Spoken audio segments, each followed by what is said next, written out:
Hello students, हमने प्रश्नावली 9.2 पूरी पढ़ ली थी। अब अपन विविध प्रश्नमाला 9 पढ़ेंगे। ठीक है, इसमें पहला प्रश्न है कि बिंदु 3, 4 की वाई अक्ष से दूरी क्या होगी। ठीक है, वैसे तो अपन इसको डायरेक्ट बता सकते हैं, परंतु ग्राफ के अनुसार कैसे करना है ध्यान से देखना। ये ग्राफ अपना, अब मान लो 3 और 4 बिंदु, 3 बिंदु यहां पर है, 4 यहां पर है, तो बिंदु 3 और 4 यहां पर आएगा। सही है, तो बिंदु 3, 4 की वाई अक्ष से दूरी पूछा, तो वाई अक्ष कौन सा है, ये वाला, ये एक्स अक्ष। तो वाई अक्ष से इस बिंदु की दूरी क्या होगी, यहां से यहां तक की दूरी क्या होगी, इसके बराबर 3 होगी ये। सही है, तो क्या होगी 3। तो हल में हम क्या लिखेंगे, बिंदु 3, 4 की वाई अक्ष से दूरी 3 इकाई होगी। सही है, और ये तो तुम्हें ग्राफ से समझाया हूं मैं, अपन चाहें तो डायरेक्ट भी कर सकते हैं। जब भी अपने को वाई कोई भी बिंदु दिया हुआ होता है अपने को, तो पहला अंक किसका होता है, एक्स का, और दूसरा होता है किसका, वाई का। तो वाई का पूछे तो उल्टा बताना है 3, और एक्स का पूछे तो क्या बताना है 4। क्लियर। जैसे दूसरा प्रश्न देखो कि बिंदु 5 - 2 की एक्स अक्ष से दूरी क्या होगी। तो बिंदु 5 - 2 की, तो एक्स अक्ष से दूरी, तो एक्स की जगह क्या आ रहा है 5, और वाई की जगह क्या आ रहा है -2, तो एक्स अक्ष से दूरी क्या होगी -2। तो हम दूसरे का आंसर क्या लिखेंगे कि बिंदु 5 - 2 की एक्स अक्ष से दूरी -2 इकाई होगी। सही है। फिर तीसरा प्रश्न, बिंदु 0,3 और -2,0 के बीच की दूरी क्या होगी। तो हमने दोनों बिंदु नीचे उतार लिए। सही है, और कुछ भी नाम दे दिया, P नाम दे दिया और Q नाम दे दिया।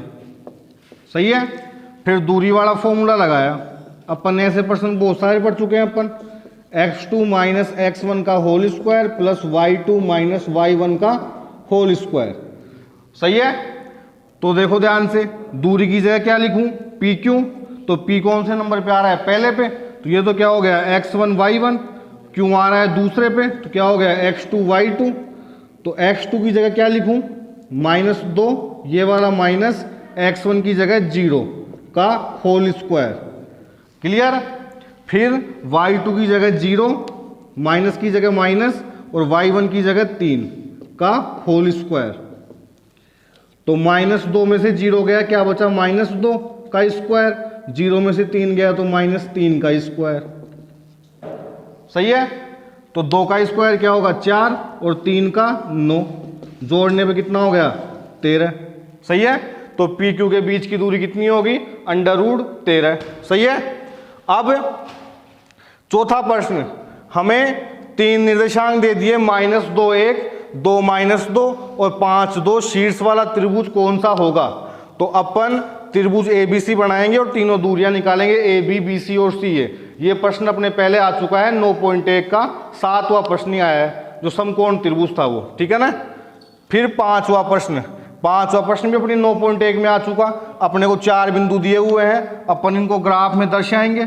किसी भी प्रकार का चतुर्भुज बनेगा उसको अपन बताएंगे कौन सा त्रिभुज है। ठीक है ना, तो इसका समांतर चतुर्भुज आएगा। ठीक है, तो 5 प्रश्न पूरे हो गए हैं। अब छठा प्रश्न पढ़े, इंपॉर्टेंट प्रश्न है, ध्यान से देखना। बिंदु 0 0, 2 0 और 0 2 से समान दूरी वाला बिंदु कौन सा है। कोई बिंदु है P जो इन तीनों बिंदुओं A, B और C, जिनके निर्देशांक हमें दिए हुए हैं 0 0, 2 0 और 0 2 से समान दूरी पर है। हमें क्या बोला कि बिंदु P कोई बिंदु है जिसके हमें निर्देशांक ज्ञात करने हैं, और वो बिंदु क्या है, इन तीनों बिंदुओं से समान दूरी पर है। मतलब PA, PB और PC तीनों दूरियां क्या है, आपस में बराबर हैं। सही है। अपन ने 9.1 का 15वां प्रश्न पढ़ा था, बड़ा वाला पढ़ा था ना, तो उसका जैसा ही प्रश्न है। उसके अंदर अपन को 3 बिंदु दिए थे और तीनों क्या थे, समबाहु त्रिभुज। दो बिंदु दिए थे, एक अपने को ज्ञात करना था, ठीक है ना। तो समबाहु त्रिभुज दिया था अपने को, तो अपन ने तीनों भुजाएं निकाली थी और उनको बराबर कर दिया था, ठीक है ना। वैसे ही इस प्रश्न के अंदर भी क्या है, अपने को तीन दूरियां दे दी जो समान है, बिल्कुल वैसे की वैसे ही करना है, उसका छोटा रूप है बस, ठीक है ना। तो सबसे पहले हमने P बिंदु को मान लिया x और y, क्लियर। तो हमने यहां पे लिखा, हमें क्या क्या दिया हुआ है, A की जगह 0 0, B की जगह 2 0 और C की जगह 0 2, क्लियर।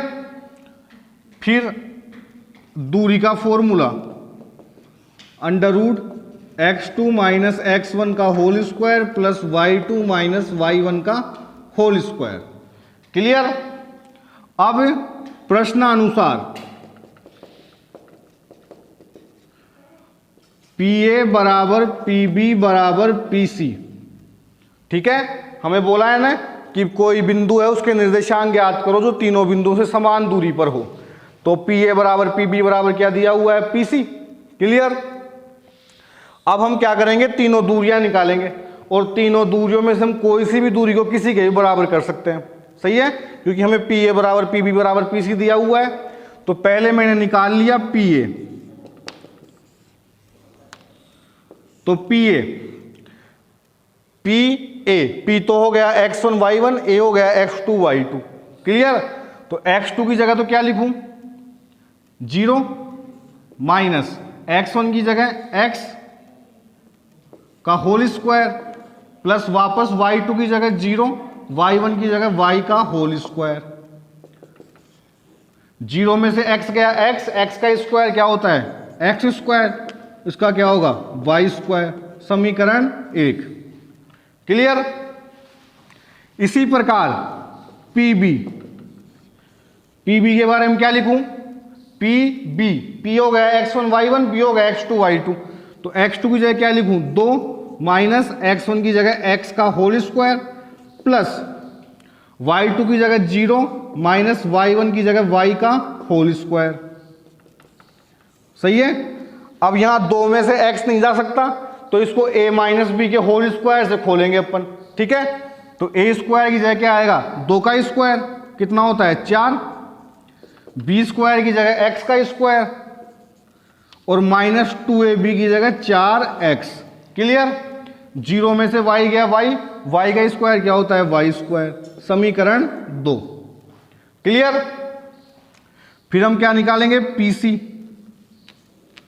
तो Px1 y1, C क्या हो गया x2 y2। तो x2 की जगह क्या लिखूं, 0 माइनस x का स्क्वायर प्लस 2 माइनस y का होल स्क्वायर। तो देखो ध्यान से, 0 में से x गया x का स्क्वायर क्या होता है x स्क्वायर प्लस इसको वापस a माइनस बी के होल स्क्वायर से खोलेंगे। तो a स्क्वायर की जगह क्या आएगा, 2 का स्क्वायर 4, b स्क्वायर की जगह y स्क्वायर और माइनस 2ab की जगह 4y, समीकरण 3, सही है। अब देखो आप एक चीज तीनों समीकरणों में कॉमन देख रहे होगे कि x स्क्वायर y स्क्वायर सब में आ रहा है, समीकरण 1 2 और 3 में।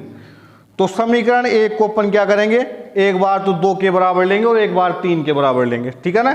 तो मैं क्या लिखूं, समीकरण 1 व 2 से किसी भी समीकरण को किसी के बराबर कर सकते हैं हम, क्योंकि हमें तीनों भुजाएं बराबर दी हुई है, तीनों दूरियां बराबर दी हुई है, क्लियर। तो समीकरण 2 उतार दिया पहले, 4 plus x square minus 4x plus y square बराबर under root x square plus y square, समीकरण 2 और समीकरण 1 उतार दिया, क्लियर। तुम्हें बताया था कि जब बराबर के दोनों तरफ पूरी संख्याओं पे अंडर रूट आ रहा हो तो वो हट जाता है अपने आप ही, अपने आप कैसे, दोनों तरफ वर्क करते हैं तब, ठीक है। तो 4 plus x square minus 4x plus y square बराबर x square plus y square, सही है।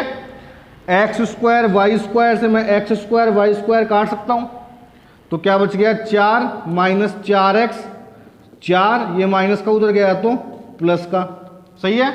ये गुणा में इधर आया तो भाग में, तो 1 बराबर x, x का मान क्या आया 1, अब दूसरा समीकरण 2 और समीकरण 2 और 1 तो अपन ने ले लिया यहां पर। अब समीकरण 1 और 3 लेंगे। समीकरण 1 व 3 से, ठीक है, क्या लिखूं? X square plus 4 plus y square minus 4y बराबर under root x square plus y square. Clear? आराम से धीरे देखना, एक बार तो 1 को 2 के साथ लेना है, एक बार 1 को 3 के साथ लेना है, मतलब छोटे को दोनों बड़ों के साथ लेना है एक एक बार। क्लियर? अब अंडर रूट हट गया अपने आप ही, x square plus 4 plus y square minus 4y बराबर x square plus y square. X square y square से x square y square cut गया, 4 माइनस 4y बच गया, बराबर में क्या बच गया? 0। 4 ये इधर गया तो प्लस का 4y, ये गुणा में इधर आया तो भाग में, तो 1 बराबर y। तो तीनों बिंदुओं से समान दूरी पे कौन सा बिंदु हुआ? 1 और 1। x का मान भी कितना आया? 1। y का मान भी कितना आया? 1। इस प्रकार से हमारा छठा प्रश्न पूरा हो गया। ठीक है, आज के लिए इतना बहुत है और अपन कल पढ़ेंगे। ठीक है, थैंक यू।